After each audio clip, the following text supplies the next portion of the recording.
otro buen amigo, Antonio Retamero, presidente de la Fundatec, la Fundación para el Desarrollo Tecnológico y Sostenible. Fue impulsor del clúster innovador de tecnología SETICOM, que si ustedes no lo saben fue la primera referencia que tuvimos de crear un clúster tecnológico en Andalucía y en España. Además, impulsor y colaborador de una publicación, Cibersur, que ayer recibió un reconocimiento en Sevilla, publicación que lleva 25 años siendo el altavoz y la visibilización de la tecnología y de la innovación. En él destaca su trabajo y colaboración formado en Estados Unidos en los campos de la tecnología. Cuenta que cuando llegó a España pues se dio cuenta que nadie hablaba de informática, o en la informática todavía está en una etapa muy temprana. A partir de ahí desarrolló su propia empresa, una empresa que tuvo un recorrido muy importante y actualmente está conectado con referentes empresariales como una de las mayores, por ejemplo, una de las mayores empresas tecnológicas de Brasil, que luego le preguntaré, que parece que puede que llegue a Andalucía y que se pueda posicionar por acá. Antonio, si nos acompañas, por favor. Muchísimas gracias. En definitiva, como ven, ponentes, hombres y mujeres de referencia en los campos de la innovación que hoy están pasando por aquí y que, vuelvo a decirles, es una oportunidad luego interactuar, ¿no?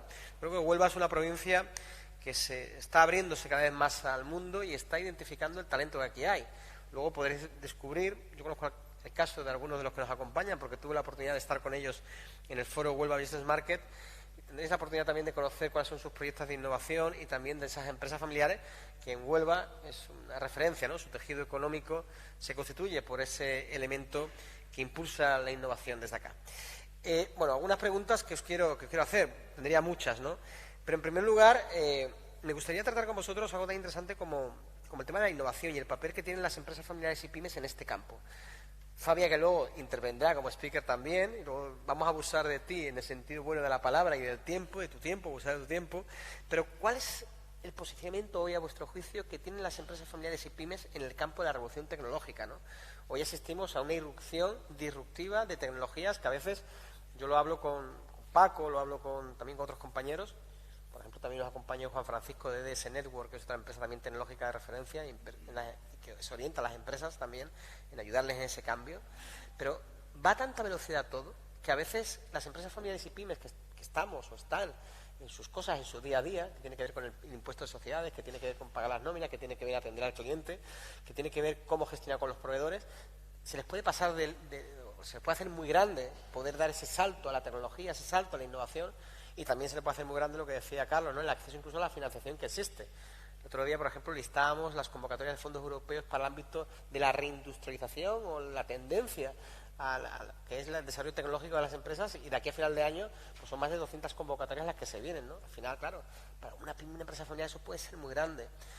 ¿Cómo nos enfrentamos a ello? Es una pregunta doble. ¿Cómo podemos enfrentarnos como empresas familiares y pymes, pequeñas empresas, micropymes en muchas ocasiones, a esta gran oportunidad, pero también a este gran desafío?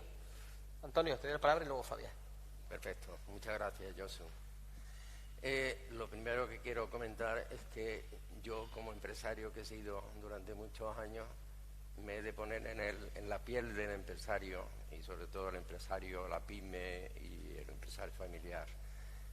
Nos llega un bombardeo absoluto y total de que es necesario tecnificarse, es necesario acceder a la tecnología, es necesario digitalizarse, y son mensajes muy ambiguos que yo creo que ocasionan en muchos casos más desazón y problemas que soluciones. Yo ahí lo que daría un consejo a todo empresario, emprendedor que tenga que iniciarse en el campo de la tecnología, que lo haga con paciencia.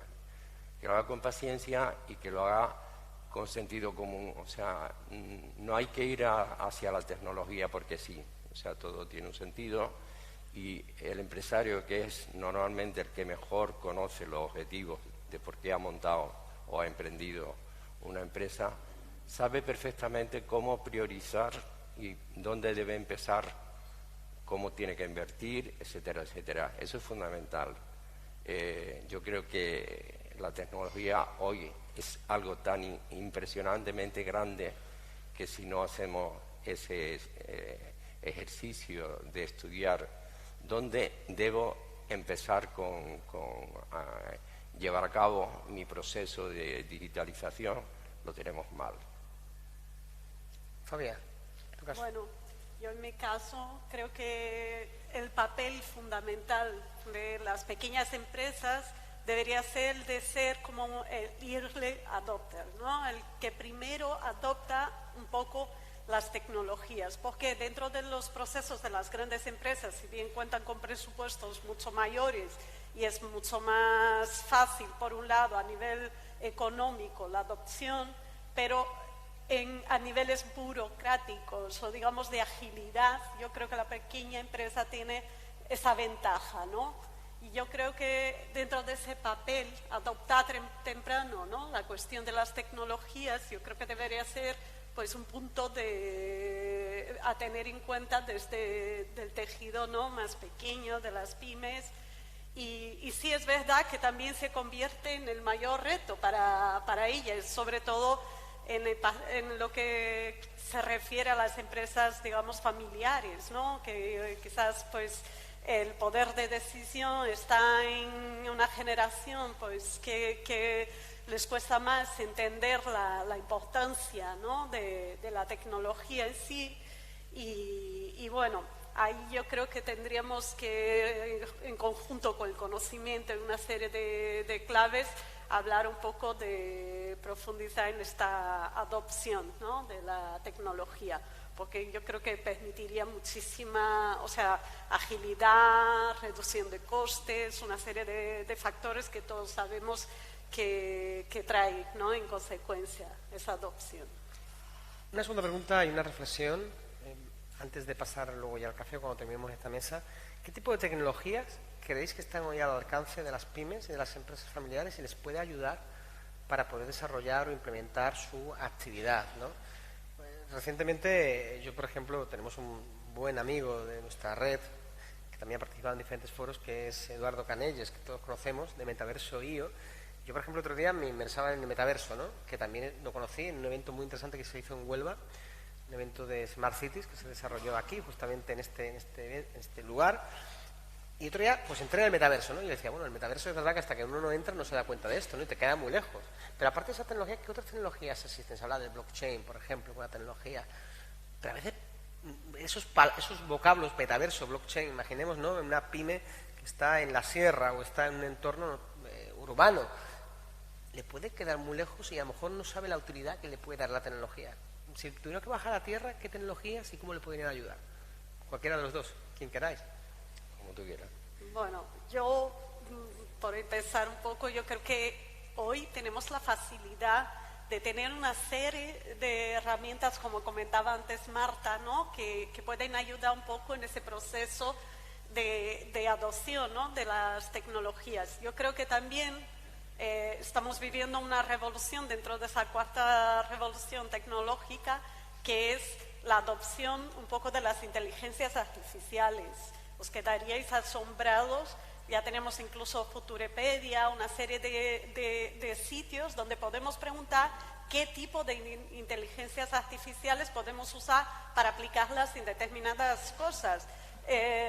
Las cuotas de adopción de una inteligencia artificial incluso más compleja son muy baratas, porque la tendencia es que haya un uso masivo de ellas, y hay un montón de herramientas que ya casi te automatizan procesos, les puedes preguntar cualquier cosa y te ayudan. Entonces, entre ellas, o sea, las inteligencias artificiales y las apps, yo creo que tenemos ahí un montón de tecnologías que son sencillas, con muy bajo coste para poder adoptar.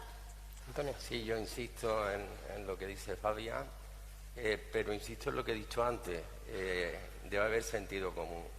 Es tanto lo que hay y tantas las posibilidades que si no hacemos un análisis concreto, ayer me enteré por el amigo Alejandro que, por ejemplo, la Diputación pone en manos de los empresarios herramientas de análisis o sistemas de análisis. Hay que saber con qué voy a empezar. Mi problema está más en clientes, mi problema está en tratamiento de datos, en ciberseguridad, en inteligencia artificial. Ese análisis es fundamental. Si no haces ese análisis, que puede ser un mare magnum, porque una empresa pequeña que no tiene normalmente un especialista para el tema, se va a encontrar con que va a empezar por muchos frentes y asimilar eso es muy complicado. Entonces, sentido común, tranquilidad. Hay una cosa muy buena y muy importante, que es que hoy en día se ha democratizado la tecnología. Hace años, si una empresa quería adoptar un ERP, estamos hablando de invertir cantidades ingentes de dinero y hacer un crack en su organización con los consecuentes problemas, ¿no? Hoy en día todo se puede contratar como software, como servicio, o sea, pagando una cuota que normalmente no son caras, como Marta antes ha dicho, un CRM, cualquier herramienta de las que necesitas, son euros mensuales, ¿no? Fíjate, inteligencia artificial, que parece que es algo tremendo, pues por 20 euros mensuales tú puedes tenerla y puedes hacer con ella 1000 cosas. Ahora, ¿qué es lo que tienes que hacer y cómo tienes que hacer? Ahí es donde está el kit de la cuestión, bajo mi punto de vista. Una última reflexión antes de pasar al café y luego seguiremos comentando y hablando en ese entorno. La ciberseguridad, ¿no? Se habla mucho de la importancia de la ciberseguridad hoy, ¿no? Y también los datos dan que las empresas familiares, que las pymes todavía están muy alejadas de tener en sus estándares de certificación de calidad, en sus auditorías, introducido la importancia de la ciberseguridad. Y se habla que de aquí a poco tiempo, pues ese riesgo puede llevarnos a que podamos perder los datos de clientes, los datos de proveedores, incluso el acceso a nuestras cuentas más privadas. ¿Creéis que el ámbito de la ciberseguridad, o qué habría que hacer para que la ciberseguridad como concepto fuera aplicado en el ámbito de las pymes y las empresas familiares, ¿no? Porque a veces, tú lo has dicho anteriormente, Antonio, a veces cuando uno invierte, ve la ciberseguridad a lo mejor más como un gasto, como una inversión. Y ese es el concepto, ¿no? La inversión en tecnología no es gasto, es inversión y te va a ayudar, pero ¿cómo podemos hacer llegar ese concepto de la importancia de la ciberseguridad? Y la segunda reflexión, el dato, ¿no? Hay gente que decimos que vamos a vivir en la dictadura del dato, ¿no? Al final el dato lo va a controlar todo. Va a controlarlo hasta el nivel que vamos a llegar a un supermercado y nos va a decir qué tenemos de comer y qué no debemos de comer, según la aplicación que tengamos en nuestro dispositivo móvil. Pero realmente, ¿cómo el dato, la gestión del dato que tú apuntabas antes, Antonio, puede ayudar a una empresa familiar, a una pyme, a mejorar sus canales de venta, a su captación de clientes o, evidentemente, a su posicionamiento? Antes hablamos de marketing con Marta de Mesa, a su posicionamiento en el mercado, ¿no? En un mundo global en el que hoy estamos aquí, está retransmitiendo ahora en directo y luego posteriormente va a ser redifundido, por ejemplo, por las cámaras de comercio latinas en Estados Unidos o, por ejemplo, por la Red Internacional de Agrupamientos Industriales, Logísticos e Innovadores. Es decir, estamos aquí somos 100, pero luego va a haber un impacto de 5.000. Esto lo permiten las redes, la comunicación y el Internet en este caso, ¿no? Esas dos reflexiones, ¿qué nos podéis aportar? Yo creo que cuanto al dato, depende del tamaño de la empresa, ¿no? Y también sus habilidades respecto a la nube, una serie de circunstancias. No, en algunos aspectos no lo veo tan preocupante, sino manejarse un volumen importante, ¿no? Sí es verdad que no estamos nadie libres de que nos ataquen, porque yo sí conozco algunas pequeñas empresas que pues te mandan un email, te colan un virus y de repente te entran en el ordenador y no estamos nadie libres. Siempre que tengamos una conexión a internet, ahí hay que poner el puntito de ojo y tener cuidado y tener siempre algún cortafón o alguna cosa que evite, ¿no? Pero sí es verdad que es mucho más, el término ciberseguridad como tal es mucho más amplio y van a ámbitos donde hay más volumen. Respecto al dato en sí, yo creo que cuanto más pequeño seamos, intentamos la oportunidad y antes adoptemos, ¿no?, el uso del dato, mejor decisiones vamos a tomar en un futuro respecto al crecimiento de nuestras empresas. Yo mismo, por ejemplo, en mi papel, ¿no?, cuando creo mi empresa de drones, empezamos muy pequeños, pero gracias a dar importancia al dato, el primer cambio que hubo en la empresa fue darnos cuenta que estábamos en un sector que no era solo los drones, que era una robótica pilotada remotamente que no tenía que estar solo en el ámbito aeronáutico, sino también estaba dentro del ámbito marítimo y terrestre. Y además, cuando entendí la importancia del dato, la empresa fue tomando otras dimensiones, ¿no?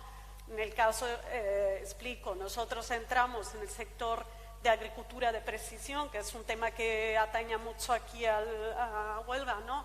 Y ahí nos dimos cuenta ¿Qué diferencia había respecto a determinados terrenos, incidencia del sol, si llovía más o menos? Porque estábamos llevando la agricultura de precisión de varias bodegas ahí en el País Vasco, teníamos la inteligencia para saber qué terrenos estaban mejor, cuál es el momento de cosechar, cuál es el momento preciso. Entonces, el dato tiene una importancia muy grande en el crecimiento de las empresas. Yo creo que cuanto antes nos demos cuenta de ello, antes conseguiremos evolucionar nuestros negocios. Y pongo esto como ejemplo, pero serviría para todas las empresas, ¿no? Antonio, para concluir contigo la mesa. Bueno, en cuanto al dato, efectivamente existen herramientas de muy bajo coste, hay CRM a ridículo precio que se pueden llevar a cabo, no son complejos de llevar. En el tema de confluencia de muchos datos, existen herramientas de Big Data también a unos precios muy asequibles. Y en ciberseguridad, yo creo que ahí es donde está el tema importante. O sea, vamos a vivir desgraciadamente unos años con muchos problemas en cuanto a ciberseguridad. Estamos viendo casos ya en España, no tenemos que irnos a la Casa Blanca o al Pentágono. En España, en una diputación hace poco ha habido un gran problema de ciberseguridad en la banca, está viendo en plataformas de pagos. O sea, ciberseguridad es un gran problema en el tema de la tecnología.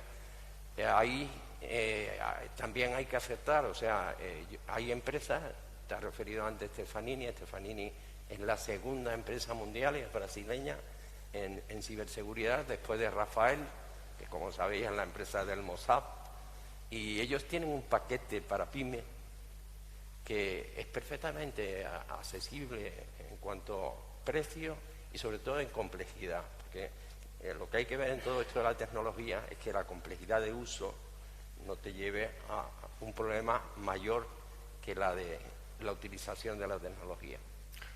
Muchas gracias, Antonio, por esa referencia. Y una cosa sobre Fabia Silva. Fabia, tú aquí representas a una empresa, Dorona, estás como MIT, pero también formas parte de un fondo de inversión del MIT y otro fondo que has creado de manera particular como empresaria e inversora. O sea que también tenemos la oportunidad, quien quiera también interactuar contigo para ese campo, también en la financiación e inversión, que es importante. Aunque no has intervenido en este panel, pero agradecerte esa presencia también. Bueno, yo encantada, porque vamos por todo, ya sabes, a través de la red Business Market, pues vamos por toda España buscando aquellos proyectos en los cuales invertí.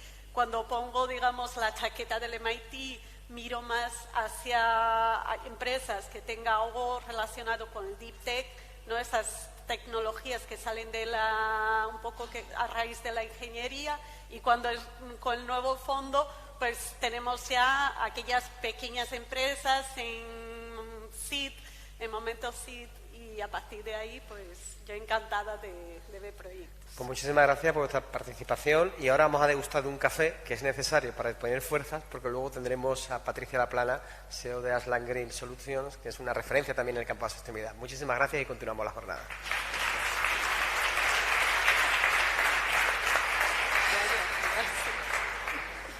¿Me lo quitas cómo lo pones?